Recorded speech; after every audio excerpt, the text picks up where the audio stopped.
Hello and welcome to Mind Matters, an invitation to well-being. I'm Sohila Bajaj.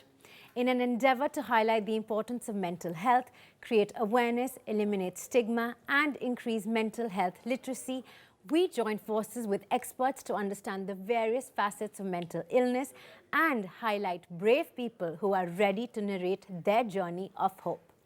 With this special broadcast, we also endeavor to encourage more people to come forward and seek help when needed. Today, we speak about two of the most common mental disorders, anxiety and depression. According to the World Health Organization, roughly 56 million Indians suffer from depression and 38 million suffer from some anxiety disorder. And yet, according to a survey conducted by UNICEF across 21 nations, only about 41% of people in India between the ages of 18 to 24 said they feel comfortable reaching out for help.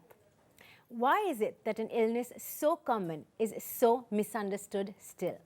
Here's a look at a young girl's experience with depression and how the stigma attached to it made it even more debilitating. This is Malvika's story.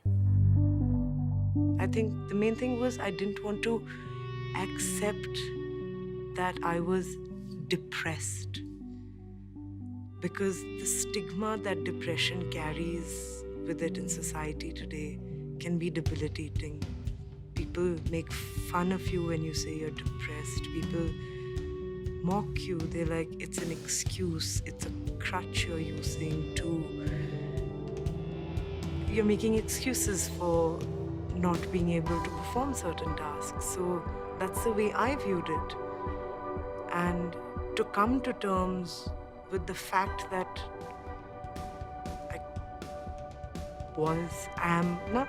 was depressed was a very big thing.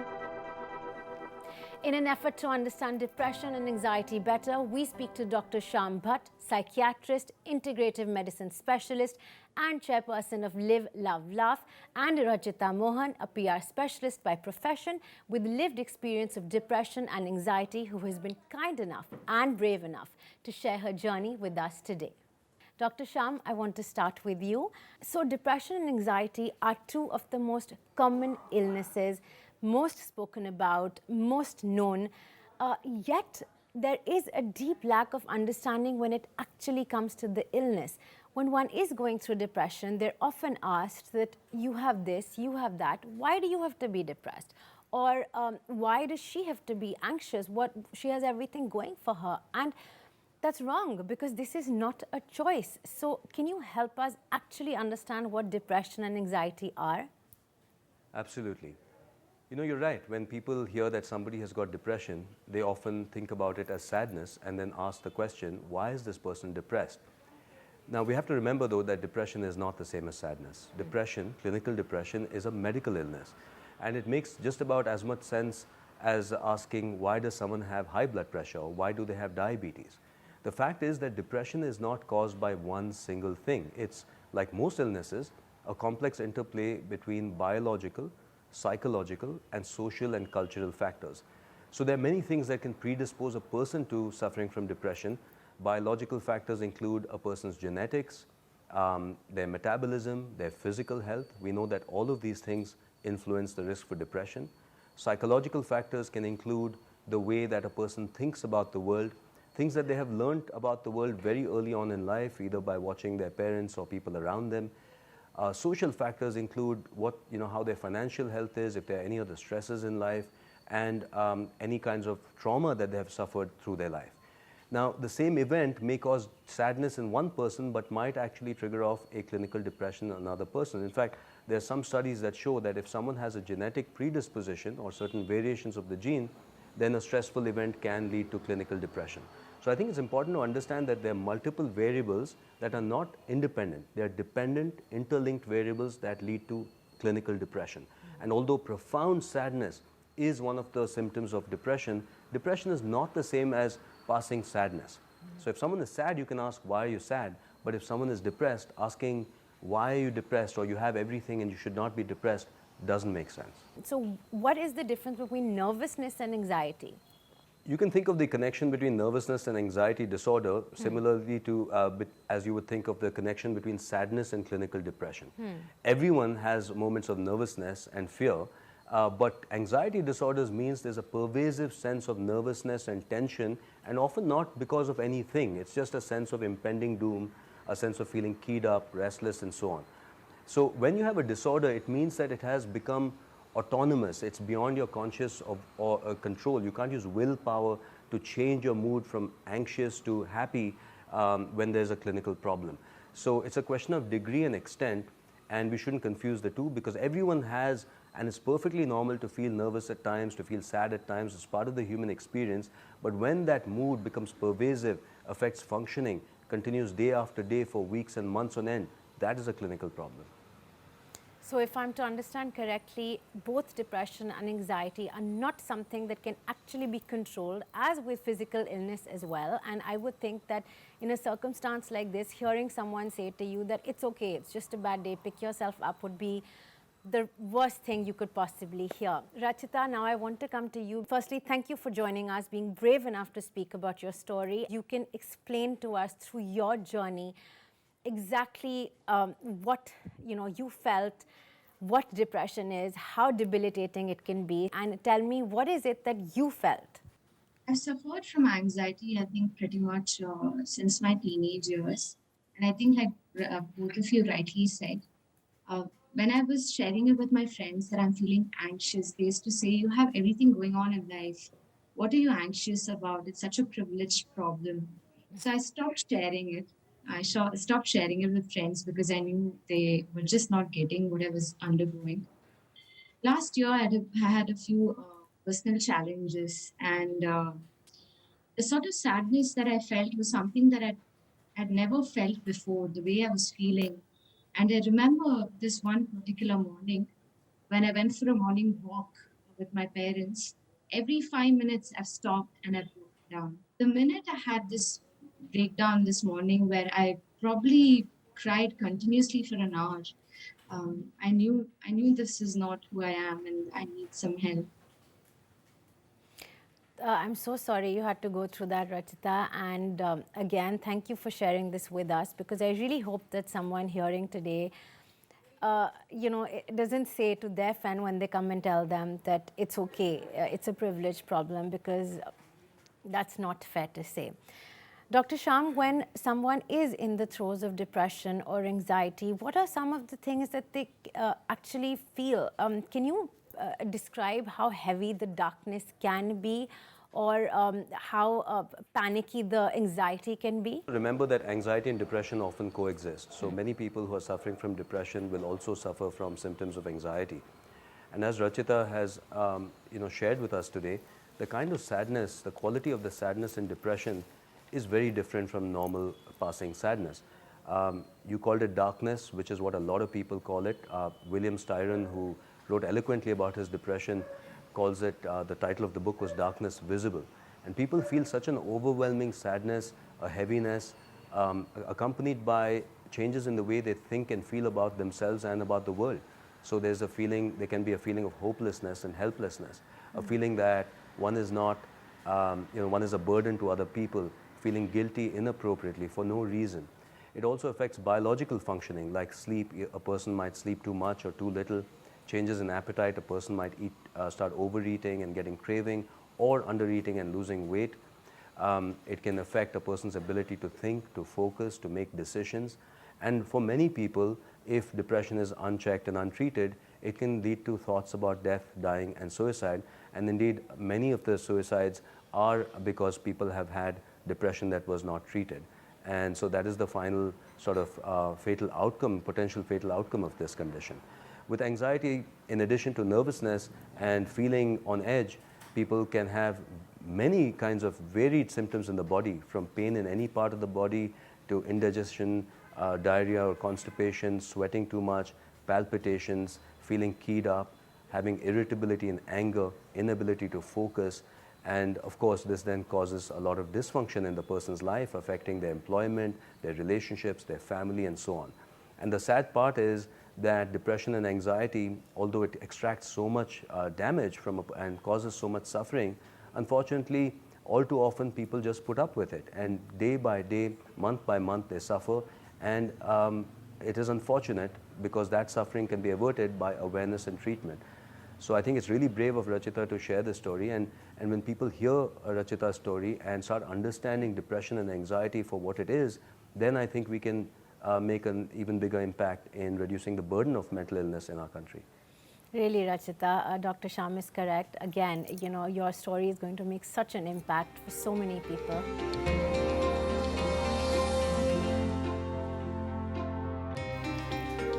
And now it is time for a break, but do come back as we continue this very important conversation with Dr. Shyam and our brave hero for today, Rachita. If you look at the ancient practices of yoga and meditation which have come from our country, they are extremely effective in the prevention of depression and anxiety, and also as part of an overall treatment plan for people who are suffering from depression and anxiety.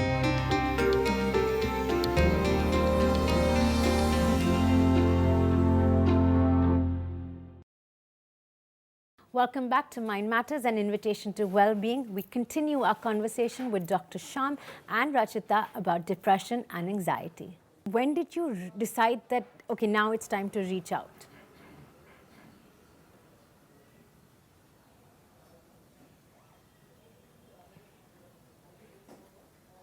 I'm so sorry, Rachita. It's okay, take your time. There's no pressure.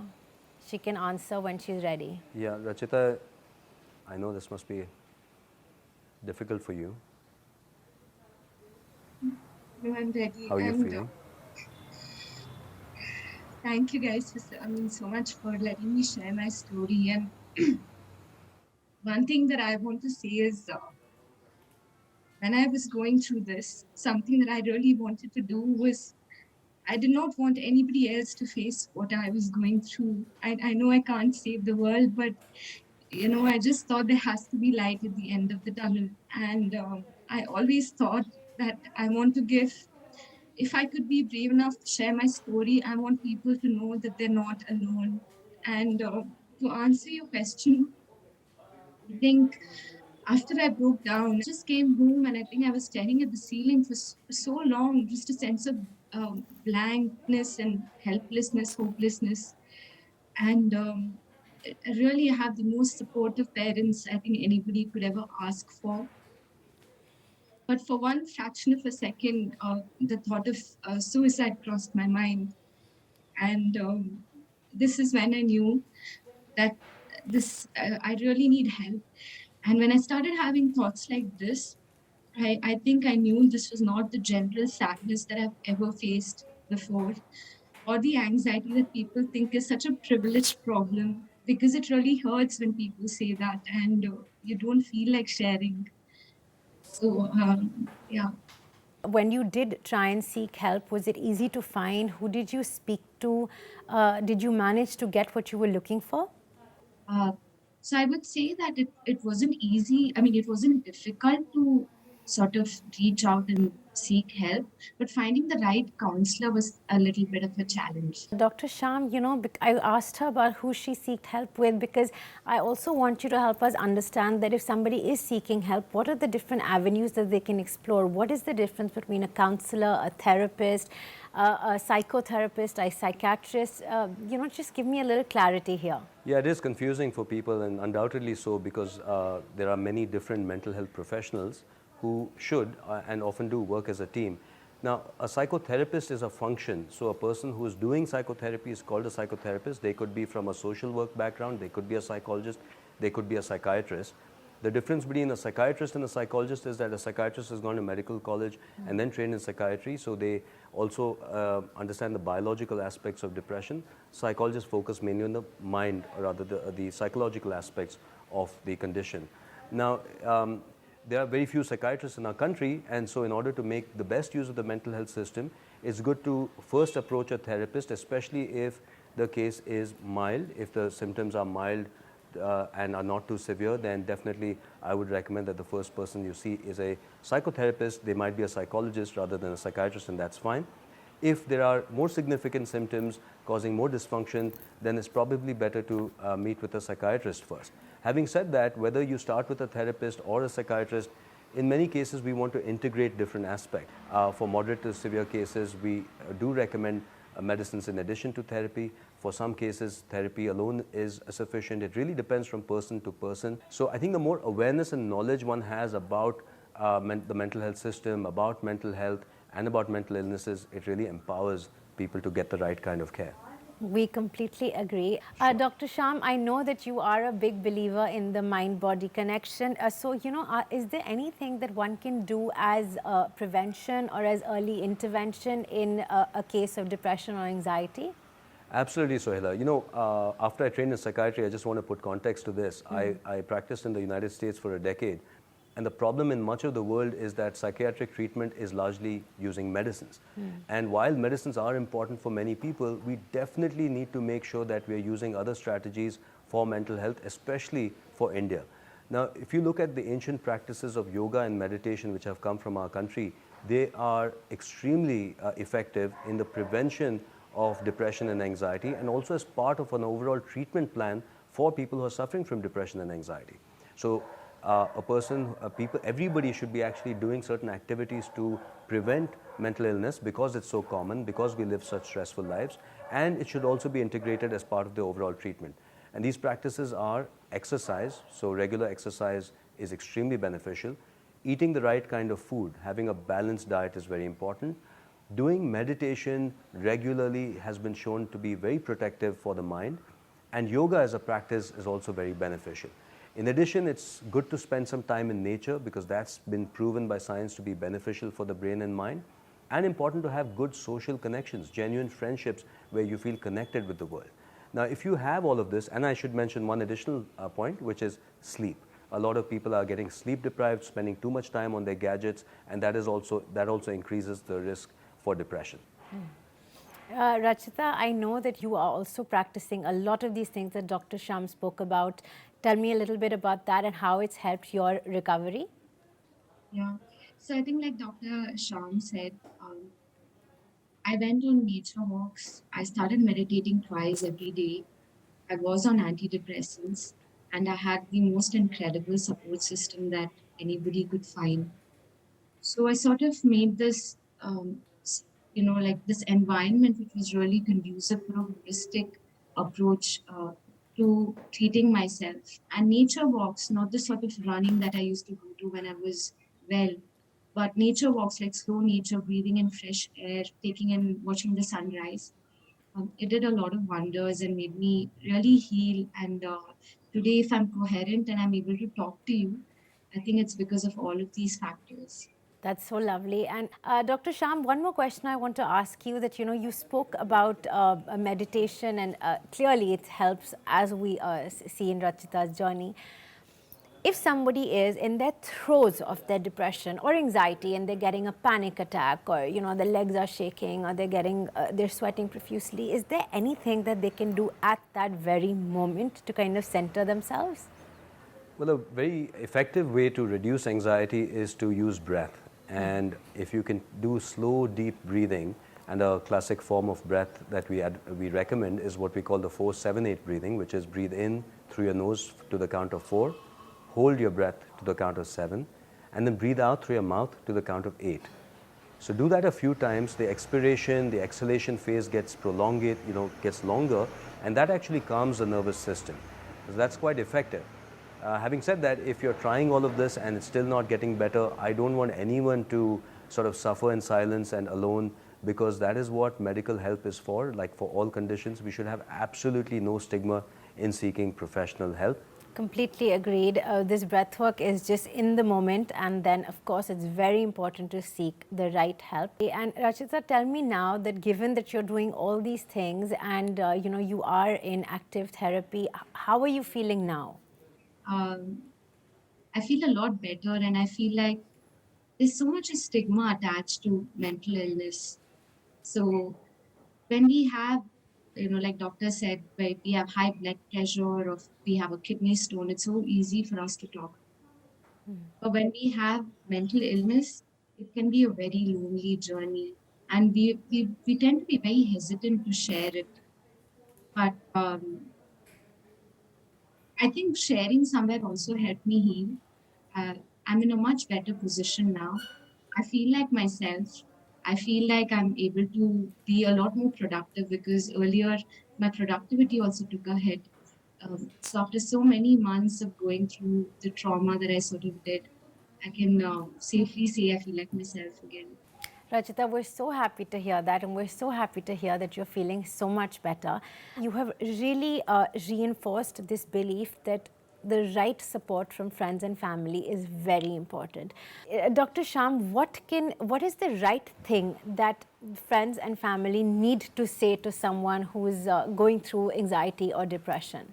Friends and family really have to start understanding that this is not a choice, this is not laziness or a weakness. So a family should first try to listen, understand, empathize, help them to seek professional help, help them to have a better lifestyle, and not criticize them for something that is not the person's fault, but rather really come closer and be supportive, just as they would for if the person had a fever or a fracture or a sprain, you know.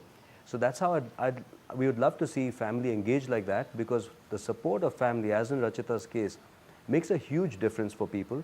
We are a society where we're really connected to our family and our friends, and if our family and friends are supportive of the mental health journey, then, and only then actually, can we as a country make sure that this epidemic is stopped and that we avert this epidemic of depression and anxiety.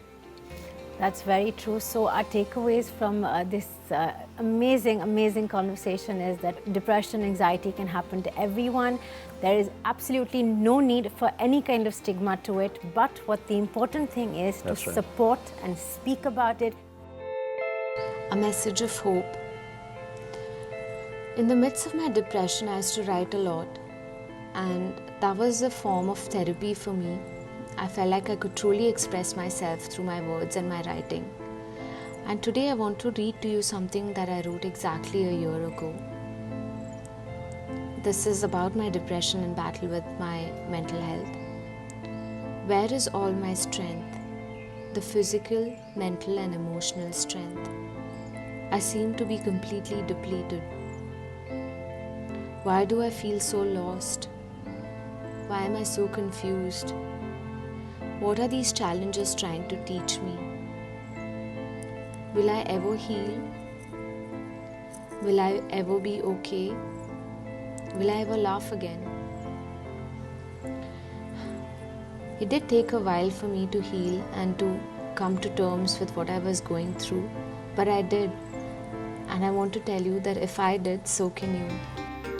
Thank you, Rachita and Dr. Shyam, for joining us today. Rachita, for being so brave and for sharing your story so beautifully. And with that, we wrap up this edition of Mind Matters, an invitation to well-being. We do hope to see you next time, where we delve further into another facet of mental health. Before we go, we do want to say that the bravest form of strength is vulnerability, so it's okay to say you're not okay.